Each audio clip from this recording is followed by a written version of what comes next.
皆さん、こんにちは。今日はアメリカサウスカロライナ州のポリーズアイランドに伝わる不思議な伝説、グレーマンについてお話しします。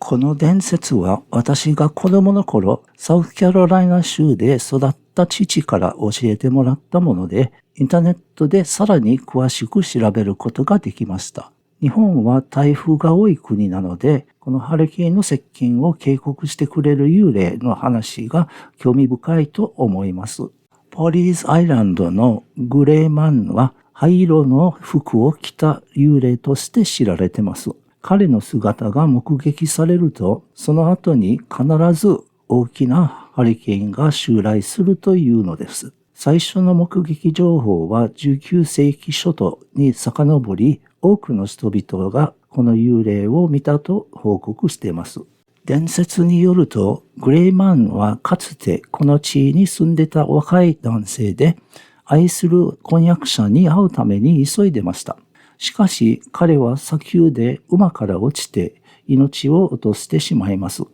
一筋の伝説によると、彼の霊が婚約者の前に現れ、来るハリケーンを警告したのです。そのため、婚約者と彼女の家族が島の安全な場所に移動して助かりました。それ以来、彼が姿を現すことで、ハリケーンの危険を知らせ、島の住民に避難を促すようになったと言われています。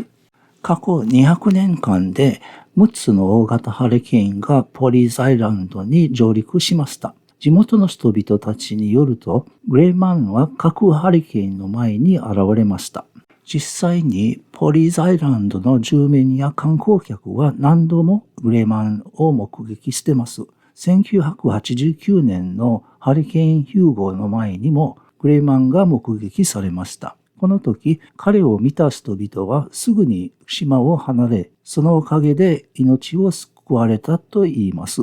日本も台風が頻繁に襲う国です。昔から日本には自然災害を予知する不思議な現象や伝説が数多く存在します。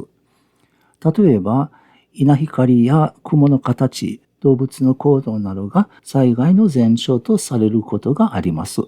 グレーマンの伝説は、こうした日本の風習や考え方とも通じるものがあり、私たちにとっても興味深いものです。いかがでしたでしょうか？グレーマン・オブ・ポリーズ・アイランドの伝説は、ただの幽霊話ではなく、人々の命を守るために現れる警告の存在として語り継がれています。